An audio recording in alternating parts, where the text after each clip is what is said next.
So hello दोस्तों, मेरा नाम है डॉक्टर गिरीश और डॉक्टर गैजेट चैनल में आपका स्वागत है। आज के इस वीडियो में हम बात करेंगे दोस्तों कि रेंटेड हाउस में जिसमें हम ज़्यादातर लोग रहते हैं, ईवी के साथ क्या प्रॉब्लम्स आती है और क्या क्या उसके सॉल्यूशंस हो सकते हैं, उसके बारे में बात करते हैं। क्योंकि ये मेरा फ़र्स्ट हैंड एक्सपीरियंस है। मैं रेंटेड हाउस में रहा हूँ और 2-3 जगह शिफ्ट भी किया है, तो काफ़ी ज़्यादा इसमें इश्यूज़ आते हैं। तो उसकी बात कर लेते हैं, लेट्स गो। दोस्तों, सबसे पहला प्रॉब्लम है कि आपको घर ढूंढते समय पहले बताना पड़ता है कि मेरे पास एक ईवी है और उसको मैं चार्ज करूंगा। क्योंकि घर की वायरिंग जो है पुराने समय के हिसाब से हुई रहती है, तो जनरली अर्थिंग नहीं होता। कई जगह पे ओनर अलाउ नहीं करता। तो पहले ये बताना पड़ता है कि भाई मेरे पास ईवी है। तो कई लोग ये सुनते ही डर जाते हैं कि भाई ईवी है तो पता नहीं कितना ज़्यादा लोड लेगा। तो लोगों को ये नहीं पता होता यार कि जो नॉर्मल एसी है उससे थोड़ा ज़्यादा ही 3.3 किलोवाट के अराउंड ये चार्जर जो है कैपेसिटी का होता है। तो ये सवाल पूछते ही लोग डर जाते हैं। तो पहला प्रॉब्लम ये हो गया कि आपको ढूंढते समय ही डिस्क्लेमर देना है कि भाई मैं ईवी रखूँगा। ठीक है। दूसरी चीज़, प्रॉपर पार्किंग।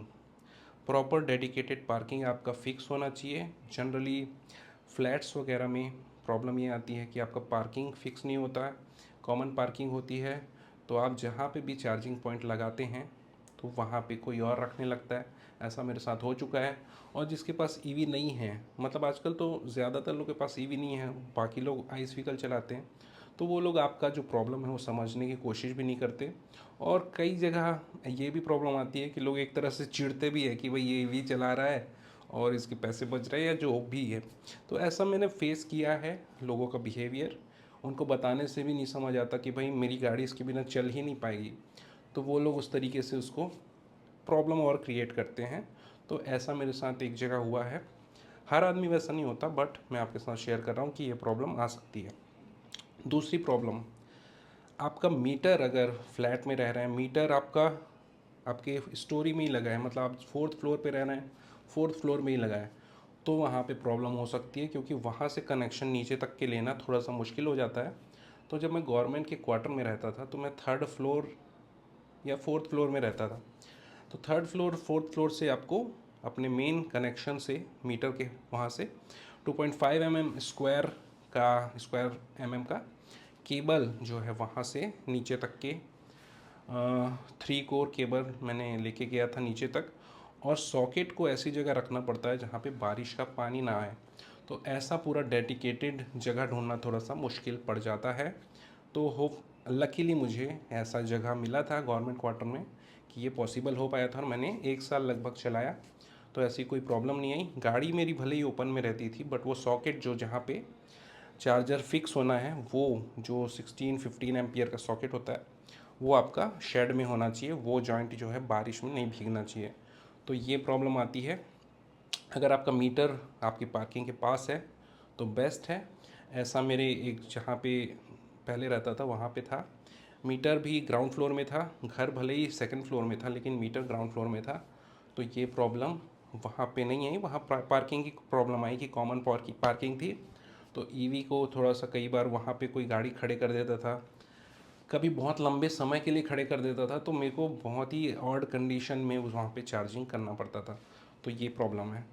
तीसरी प्रॉब्लम, फास्ट चार्जिंग ना लगा पाने की। फास्ट चार्जिंग से आप 7.2 किलोवाट या 11 किलोवाट का लेते हैं तो 3 फेज़ की ज़रूरत होती है। चार्जर सिंगल फेज़ में चल जाएगा, बट आपको लोड 5 किलोवाट तक ही मिल पाता है सिंगल फेज़ में।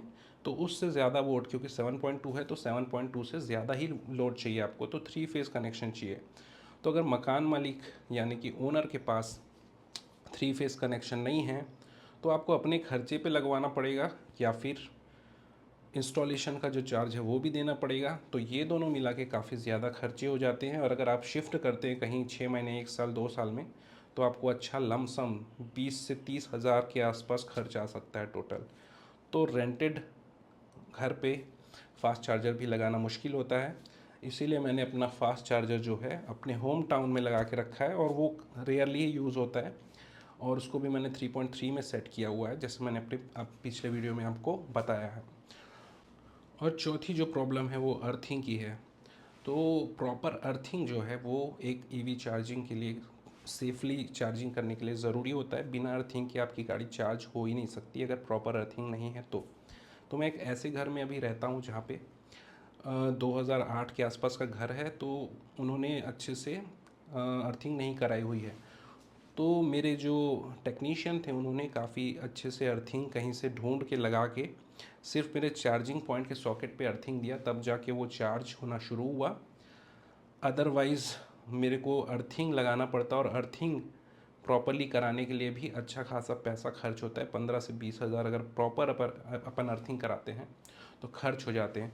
तो ये चीज़ भी एक रेंटेड होम में प्रॉब्लम आती है। दोस्तों, कुछ सोसाइटीज़ में एक कॉमन सॉकेट्स दिया रहता है पार्किंग में, लेकिन जो कॉमन सॉकेट होता है वो मेन सोसाइटी के इलेक्ट्रिसिटी से चलता है। तो वहाँ पे ये इशू आ जाता है। जैसे मेरे एक सर हैं नागपुर में, वहाँ पे सॉकेट लगा हुआ है, तो वहाँ पे चार्ज करने नहीं देते क्योंकि उसका जो चार्जेस है बिजली के बिल का वो सोसाइटी भरती है। तो वहाँ पे ये डिसाइड नहीं हो पाता है कि आपने कितना यूज़ किया और क्या किया, तो वो प्रॉब्लम आने लगती है। तो ये एक पांचवी समस्या है जो आपको रेंटेड हाउस में आ सकती है कि सॉकेट तो है बट उसका बिल कौन पटाएगा और कैसे कैलकुलेट करेंगे, ये चीज़ प्रॉब्लम आ सकती है। एक प्रॉब्लम जो मैंने अपने खुद के घर में फेस किया कि हमारा घर का जो पोर्च था वो छोटी गाड़ी के लिए सफिशिएंट था, बट नेक्सॉन ईवी क्योंकि थोड़ी सी बड़ी गाड़ी है तो गाड़ी अंदर नहीं जा पाती थी। ग्राउंड फ्लोर में घर होने के बावजूद गेट तक के जो है चार्जिंग पॉइंट का जो है एक्सेस नहीं था, मतलब गेट से लेके हम चार्जिंग केबल लगाते तो वो दूर पड़ता था। तो उसकी वजह से वहाँ पे फास्ट चार्जर मैंने फ़िट कराया जिसका लेंथ थोड़ा केबल का ज़्यादा था, तो उसकी मदद से ही मैं चार्ज कर पाता हूँ। घर में अगर मैं चाहूँ कि पोर्टेबल चार्जर यूज़ करूँ तो वहाँ पे सॉकेट नहीं है। हालांकि हम उसका सॉकेट लगा सकते थे क्योंकि खुद का घर है, बट मतलब फ़र्स्ट डे में आपको ये चीज़ नहीं मिलेगा, आपको वो प्लान करके पहले से लगा लेना चाहिए। और मेरा फास्ट चार्जर का केबल लंबा था, इसलिए मैं जिस दिन मैंने गाड़ी लेके फ़र्स्ट डे गया था तो वो वाली प्रॉब्लम नहीं आई थी। बट ऐसी प्रॉब्लम भी आ सकती है, आपका सॉकेट दूर हो तो उसको आपको गाड़ी लेने से पहले ही सही जगह पे शिफ्ट करा लेना है। दोस्तों, कभी कभी आपको पार्किंग तो दूर में मिलेगी या ओपन मिलेगी फ्लैट्स वगैरह में। अगर आप लेट में किसी फ्लैट्स को ज्वाइन किए हैं तो आपको पार्किंग पास में नहीं मिलेगी, दूर में मिलेगी। बट आपका मीटर पार्किंग एरिया में है जहाँ पे किसी और को पार्किंग अलॉट हो चुका है, तो ऐसे कंडीशन में आपको उस घर को नहीं लेना चाहिए क्योंकि ऑप्शन ही नहीं रहेगा चार्जिंग के लिए आपके पास। और बिना चार्जिंग के घर में फैसिलिटी के आपको ईवी लेना बहुत ही प्रॉब्लमेटिक रहेगा। और इनिशियल समय में ऐसा लगता है कि मैंने ईवी लेके गलती कर दी, तो इसलिए ईवी कार लेने से पहले ही ईवी का पूरा चार्जिंग सेटअप आप लगवा लें। डे वन से, मैं तो बोलूँगा डे ज़ीरो से ही, जब गाड़ी आने से पहले से ही, तभी आपको एक सेटिस्फेक्शन होगा और प्रॉब्लम नहीं झेलना पड़ेगा। अदरवाइज़ आपको यही फील होगा कि यार मैंने कोई मिस्टेक तो नहीं कर दी। तो ये चीज़ ध्यान रख। तो ये सारी प्रॉब्लम्स की बात हो गई, अब सॉल्यूशन की बात कर लेते हैं। सॉल्यूशंस में देखिए, पहले तो आपको क्लियर कट आपको अपने ओनर से बात कर लेना है, होम ओनर से, कि भाई ऐसा ऐसा है और मेरे को चार्जिंग की ज़रूरत पड़ेगी। तो पहले ही क्लियर कर लें ताकि वो देने से पहले ही जो भी बात है वो क्लियर कर पाए। अदरवाइज़ लेने के बाद वो कोई इशू करता है तो आप फंस जाएंगे। दूसरी चीज़, एक सोसाइटी के लिए कुछ गवर्नमेंट स्कीम्स भी हैं और एमजी भी ऐसा कुछ सोशल वेलफेयर के अंतर्गत आपके सोसाइटी में फ्री में चार्जर लगाता है, तो आप एमजी से कांटेक्ट कर सकते हैं। एमजी मोटर्स ऐसा करता है, उसकी वेबसाइट पे आपको मैं लिंक दे दूंगा, वहाँ से आप देख सकते हैं। कुछ जगह जहाँ पे बड़े सोसाइटीज़ हैं जैसे नागपुर में मैंने देखा डीसी फास्ट चार्जर जो है वो कॉमन लगा हुआ है, वो सब यूज़ कर सकते हैं उसमें। अगर आपके सोसाइटी में ज़्यादा ईवीज़ हैं तो आप पे करके डीसी फास्ट चार्जर यूज़ कर सकते हैं।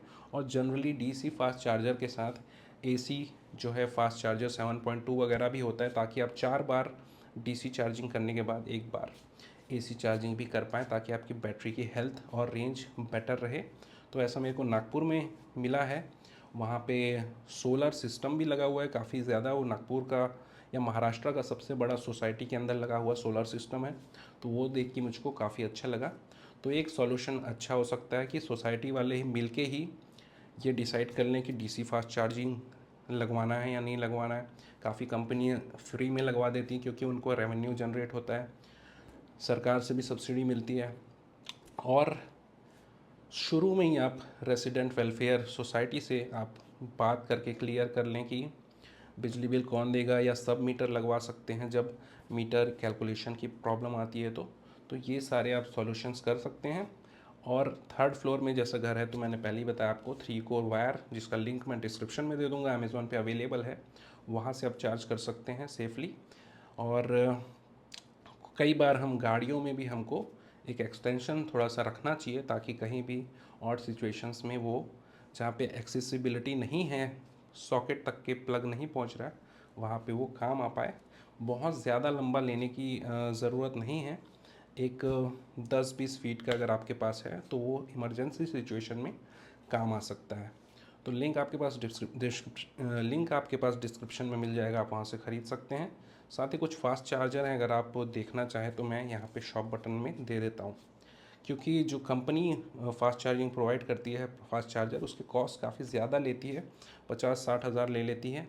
अगर आप उसको आफ्टर मार्केट या बोला जाए थर्ड पार्टी लेते हैं तो 32-35,000 में आपको मिल जाएगी। तो और साइज़ भी उसका काफ़ी छोटा होता है। तो ये सारे सॉल्यूशन हैं। कोई पॉइंट छूट गया हो तो कमेंट में ज़रूर बताएं। मिलते हैं नेक्स्ट वीडियो में, तब तक के लिए बाय बाय।